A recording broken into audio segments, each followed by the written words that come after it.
Ave María Purísima, sin pecado concebida. Hoy voy a hablar sobre el tema de la misericordia divina y la santidad, santidad personal y eclesial. Comenzamos como siempre con una oración. En el nombre del Padre, y del Hijo, y del Espíritu Santo. Amén. Señor Jesús, úngenos con tu Espíritu Santo, ilumínanos con su luz, enciende en nuestros corazones el fuego de su amor. Ayúdanos a comprender tu gran amor para nosotros, para que permanezcamos siempre en ese amor y demos fruto en obras de misericordia hacia los demás. Todo eso pedimos en tu nombre, Jesús nuestro Señor. Amén. María, Madre de Misericordia, ruega por nosotros. En el nombre del Padre, y del Hijo, y del Espíritu Santo. Amén. Hoy es un tema bien personal para mí, aun si como teólogo y sacerdote también es un asunto bien académico. Yo cuando era chico leí la autobiografía de Santa Teresita del Niño Jesús, que era la patrona de mi familia, porque del lado de mi papá tenemos etnicidad francesa. Y recuerdo que le había comentado cuando tenía, 12 años, que quería ser santo. Ella me animó mucho que podría yo buscar la misma santidad que ella vivía. Y recuerdo como antes de la muerte de mi papá, él me recordó de ese deseo mío, de esa promesa que me iba a ser santo. Y fue justo un pedido antes de que él se murió repentinamente de un ataque de corazón. Entonces es algo como de su legado para mí. No tenía nada para dejarme como herencia, sino ese deseo. Y obviamente como sacerdote y como religioso me he comprometido, pero todos nosotros somos llamados a esa santidad. Eso sabemos a lo largo de los siglos, porque Jesús mismo en Mateo 5 dice no solo a los apóstoles, sino a todos sus discípulos que somos llamados a ser perfectos, como el Padre Celestial es perfecto. Pero aun si entendemos que hay una llamada universal a la santidad, como dice el Concilio Vaticano II, a veces todavía tenemos bastante temor y miedo frente a esto. Y hasta que nosotros pensamos, pero Padre, ¿cómo puede ser yo santo? Parece una broma. Si supieras mis pecados, si conocieras a mí, nunca podrías haber dicho semejante cosa. Pero ahí quizás es todo el asunto. ¿Qué imagen tenemos de la santidad y de la perfección cristiana?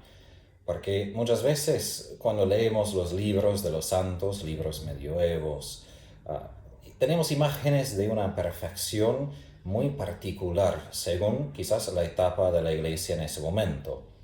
Pero como Santo John Henry Newman dijo, hay un desarrollo de la doctrina de la iglesia a lo largo de los siglos. Y ese desarrollo también afecta cómo entendemos la santidad. Y ahí quiero repetir, contar lo que leí alguna vez en un libro sobre la espiritualidad de San Juan de la Cruz y Santa Teresa de Ávila.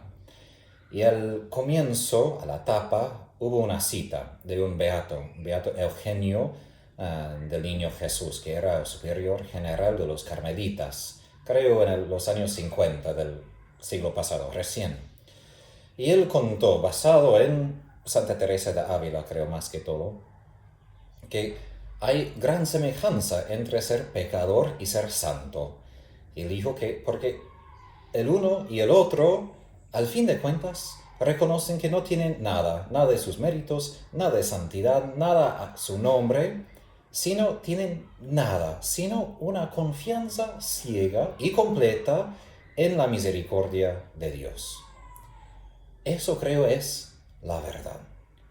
Ser santo y ser pecador significan que no poseemos nada sino una confianza, una esperanza ciega en la misericordia de Dios. Y ahí es la paradoja, ¿no? Que ser santo y ser pecador nos llevan al mismo lugar, que es Jesús crucificado. Vemos como la Virgen Santísima, la Inmaculada, estaba al lado de Jesús crucificado, pero también los dos ladrones, que al fin de cuentas todos sus pecados lo llevaron a ¿dónde? al mismo Jesús crucificado. Entonces, eso es parte de la paradoja de la misericordia de Dios, que aun si intentamos alejarnos de Dios, de una manera misteriosa llegamos justamente a su lado, porque Dios mismo se pone a nuestro lado, aun en nuestros pecados. Pero ahí surgen esas preguntas. Entonces, ¿qué es la santidad? Porque a veces tenemos esa idea de que puedo estar cerca de Dios solo después de haber convertido, solo después de que he crecido en méritos, he crecido en virtud, que tengo un proceso de santificación. Obviamente, no niego nada de que podemos crecer en mérito, podemos crecer en la santidad. San Juan de la Cruz manifiesta, ¿no?, los diferentes niveles de unión con Dios, y eso es cierto. Pero lo que quiero yo apuntar es, y eso es algo mío, ¿no? No es algo, digamos, dogmático, pero mi reflexión personal, y es que los santos no son simplemente los perfectos que hicieron todo bien. De hecho, tenemos muchos santos como San Agustín que vivían vidas que no debemos imitar antes de su conversión. Y aún en la Biblia tenemos santos que, aún después de su conversión, habían fracasado, como San Pedro.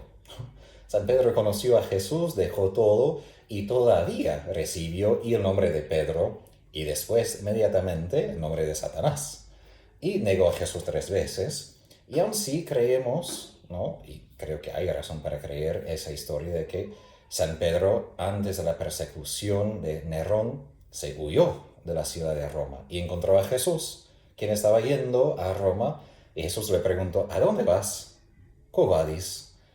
Y Pedro preguntó eso a Jesús, y Jesús le respondió: a Roma, para ser crucificado otra vez. Y Pedro entendió de que, porque él estaba huyendo, Jesús tenía que sufrir ahí, que Pedro debía convertirse y volver.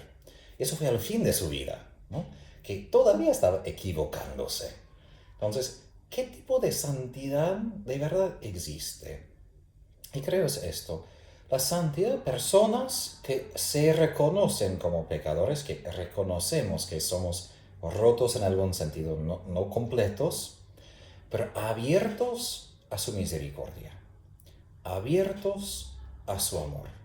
Porque ser santo no es que soy perfecto, sino soy amado y su amor me hace perfecto. Y por esto, ser santo es ser alguien que recibió misericordia. Y no solo una vez, sino constantemente. Porque de hecho, ahora en el cielo vamos a seguir recibiendo misericordia, porque no merecemos lo que recibimos, ni en la tierra por ser pecadores, ni en el cielo, porque el amor de Dios siempre es gratis, siempre sobrepasa lo que podría yo merecer, ¿no? Entonces, ahora en el cielo todo es misericordia, aun si no hay miseria, pero es puro don, porque eso es la esencia de la misericordia, es puro don, sin méritos, un amor desproporcional. ¿A qué voy? Un día en la misa, eso, hace años, recuerdo que, ¿no?, porque recuerdo lo que mi papá me pidió de hacerme santo, y quiero cumplir con esto, no solo para cumplir la voluntad de Dios, pero también personalmente, para seguir lo que mi papá me pidió, y a veces me preocupa eso, ¿no? Y recuerdo en la misa que me arrodillé después de haber alzado la hostia, ¿no?, decir: esto es mi cuerpo. Me arrodillé y entendí de Jesús: tú no puedes crecer ni nada en la santidad por tu esfuerzo. Nada. Porque no puedes santificar a ti mismo. Eso no puedes hacer ni ahora ni en el futuro.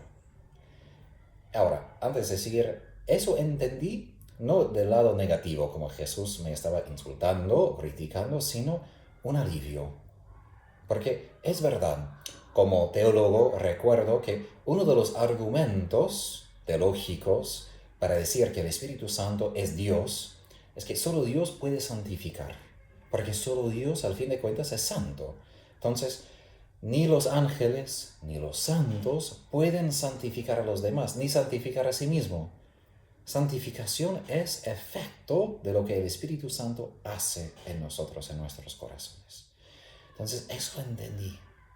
Y después Jesús dijo, más o menos, no recuerdo exactamente lo que dijo, pero la idea era, ser santo es efecto de mi amor por ti. Efecto de cuando permites que yo te ame. Eso cambió totalmente, aun si entendía eso de la teología, pero mi corazón empezó a entender esto. Ser santo es fruto de ser amado, fruto de recibir la misericordia de Dios. Porque de verdad, yo no puedo hacerme crecer en la santidad para nada. Solo el Espíritu Santo puede hacerme crecer en la santidad, ahora, mañana y otro día. Entonces, ¿qué es mi parte? Dejar que Él me santifique, dejar que Él me manifieste su gran misericordia. Y eso es también misericordia. A veces nosotros pensamos en la misericordia solamente en cuanto a la conversión, ¿no? Que hemos dejado el pecado, que el Señor nos perdona, que alivia nuestras miserias. Pero también su misericordia es que toma a nosotros de barro, de polvo, nos hace santos. Eso es el fin de su misericordia. El fin de su misericordia no es que seamos simplemente pecadores que andan medio chueco, que no podemos correr. No, la misericordia de Dios apunta al máximo, ¿no? La misericordia de Dios apunta a que seamos como la Virgen. Ella es ícono de la misericordia de Dios, en el sentido de que es lo que el Espíritu Santo quiere hacer también en nosotros. Y Él quiere llevarnos a la plenitud de la salvación, no a la mitad. Nuestra parte es dejar que lo haga. Por eso la Virgen es modelo para nosotros, porque ella permitió que se haga en mí según tu palabra. Completamente dócil, completamente abierta a todo lo que el Espíritu Santo quería hacer. Y ahí entra una paradoja. A veces nosotros pensamos que hay más cambio al comienzo de la conversión, ¿no? Porque es como la diferencia entre negro y blanco, ¿no? Vemos que son opuestos, la diferencia de pecado, de la santidad. Pero de hecho, eso no es el cambio más grande. Porque justo cuando convertimos la primera vez, todavía tenemos muchos obstáculos, tenemos mucha resistencia a la gracia de Dios. Y en cuanto crecemos en la santidad, dejamos de resistir y el Espíritu Santo nos transforma más, no menos. Y eso es la ironía, que la Virgen Santísima creció más en santidad que nosotros crecemos, aun si no tuvo pecado, porque recibía más y más y más cada día de su misericordia. A veces olvidamos de esto porque pensamos que el cambio más grande era en la conversión. Eso no es verdad. Porque, como Pablo dice, cambiamos de gloria, avanzamos de gloria a gloria. Hay niveles infinitos de luz, sin tinieblas. Y eso también es su misericordia, que nos añade más y más y más de su amor sin medida y sin fin. Nuestra parte es decir, ok, recibo. La paradoja de nuestra vida no es que Dios nos ame un poquito. Dios nos ama demasiado. Y de hecho, si uno lee el diario de Santa Faustina, uno se da cuenta que su dolor a veces no fue a causa de su enfermedad, fue porque el amor de Dios era tan infinito de que su cuerpo, su persona no aguantó contener tanto amor. Y a veces dijo que si no fuera por una gracia especial de Dios, iba a morir, que su cuerpo simplemente no pudo aguantar nada y iba a morir para ir al cielo. Y hay San Alberto Hurtado de Chile, quien también en sus escritos, ¿no?, dice como, basta ya, Señor, porque experimentaba el amor de Dios, que más y más, y como dijo que no aguanto más.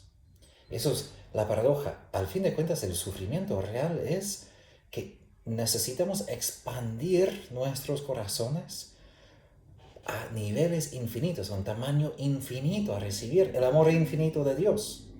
Porque es como Dios sigue derramando más y más. Es como la mamá que siempre trae más comida, más comida, más comida en la cena y decimos, bueno, ya está, no puedo comer más. Pero trae otro plato y otro plato y hasta duele la panza. Es una imagen de cómo es Dios, ¿no? Decimos que, bueno, sí, gracias, que me amas, Y Dios dice, pero tengo más, y más, y más, y más. Y la Virgen era la persona que nunca dijo basta. Ella siempre quedó abierta. Y eso es lo que hace la misericordia de Dios en nosotros. Abre nuestros corazones para que tengamos una apertura total y constante, para que no perdamos ni una gracia de lo que Dios quiere darnos. Y ahí es, de verdad, para mí, la imagen propia de la santidad, porque Jesús en el Evangelio siempre peleaba con los fariseos, que se presentaban como los perfectos, los rectos, que hacen todo bien, pero justamente no necesitaban o pensaban que no necesitaban la misericordia de Dios. Y vemos claramente que Jesús en los evangelios prefería 100 veces pecadores, prostitutas, publicanos, personas que no tenían que ver con la religión, pero sabían que eran y pecadores y necesitaban la misericordia de Dios. Eso prefiere Jesús, que personas que piensan que, bueno, no pequé, que hice todo bien y por esto, bueno, sí, algunas cosas quizás hice mal. No, Jesús prefiere, no que pequemos grandemente, ¿no? Pero Jesús prefiere los que reconocen que somos rotos, ¿no? Entonces, los santos no son los que hicieron todo perfecto, ¿no? Son los que en medio de su debilidad, en medio de su vulnerabilidad y su pecado, perseveraban en confiar en la misericordia de Dios. Eso no más. Y hasta yo creo que vemos a veces los efectos del pecado en la vida de los santos. No solo pecado personal, pero pecado original, concupiscencia, el mundo. Y veo como que el Señor utilizó aún sus debilidades humanas y allí los hizo crecer en la santidad.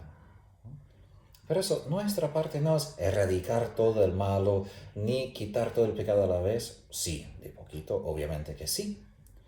Pero nuestra parte es dejar que Él lo haga. Nuestra parte es simplemente decir, aquí estoy, Señor, y confío. Porque hay que recordar, ser santo y ser pecador se reduce a una misma cosa. No tener nada, nada de méritos, nada de santidad, nada a mi nombre, sino una ciega confianza en su amor por mí, que nunca cambia y nunca se acaba. Y ese amor me hace santo. Cada vez que yo recibo ese amor, me hace santo. Y a la vez que recibo ese amor, comparto ese amor. Porque no es que puedo recibir de verdad ese amor y no ser transformado. Porque de verdad, si recibo ese amor, no puedo no compartir. Es no simplemente una tarea que sí debo amar a los demás, no. Es un impulso desde adentro amar a los demás. Y así cuidamos no simplemente nuestra propia santidad, sino la santidad de los demás. ¿Y cómo? Amar a los demás como Dios ha amado a nosotros, en su debilidad, en su pecado, en su fraqueza. Y así cuidamos la santidad de los demás, porque Dios no solo quiere que yo sea santo particularmente, sino todos seamos santos, un pueblo santo. No hay manera de desear la santidad sin desear que mi hermano, mi hermana, todos también sean santos, ¿no? Porque ese espíritu que viene a mí, que es el amor de Dios, nunca puedo poseer y atrapar acá. Como el respiro, es algo que a la vez que recibo, después tengo que compartir. Ahora, no siempre es fácil vivir con los santos, ni es fácil hoy que los demás escuchen que queremos que sean santos, ¿no? Pero si perdemos eso de la vista, que todo lo que Dios hace en su amor es para hacernos santos, compartir con nosotros su santidad, entonces perdemos también de la vista qué es el amor cristiano. Porque si no tenemos eso como la meta, que quiero que todos sean santos, en unión con Dios, amados por Él, entonces pierdo la brújula de mi amor. Y vemos en el mundo hoy que amar es ser amable, es ser gentil, es simplemente ser un caballero. No. Sí, obviamente, ojalá que el amor sea amable, que sea dulce, pero a veces el amor también es feroz, es celoso, es decir, no, eso no, porque te amo. Entonces, es importante la santidad para mí, porque si pierdo la vista que el Señor quiere serme santo, no voy a entender nunca su amor por mí. porque no voy a entender su meta, a dónde me está llevando. Tampoco voy a entender su misericordia, ¿no? Porque a veces, como pensamos, la misericordia es simplemente para aliviar mi dolor, ayudarme en lo que necesito. A veces no tanto es así. Su misericordia tiene como meta hacerme santo. Punto final. Eso es la manera que doy más gloria a Dios, que yo sea santo. Y nada de lo que podemos hacer, ninguna obra compara con esto, porque yo soy la obra de Dios. Esta obra es la obra que da mayor gloria a Él. Y debemos ayudar que las otras obras, las otras personas sean perfectas, es decir, amadas. Entonces, si entiendo cómo su misericordia quiere hacerme santo, también voy a poder entender cómo amar a los demás, mostrar misericordia para que los demás también sean santos, que puedan estar en el amor de Dios y permanecer en ese amor como la Virgen Santísima. Que la Virgen, Madre Misericordia, Santa Faustina, Juan Pablo II, interceden por nosotros, para que también seamos santos, santos amados por Dios, sí, débiles, fracasados a veces, pero santificados por su amor. La bendición de Dios, Padre, Hijo, Espíritu Santo, descienda sobre ustedes, permanezca para siempre. Amén. Y recen por mí, para que yo también pueda ser santo, como prometí a mi Papa.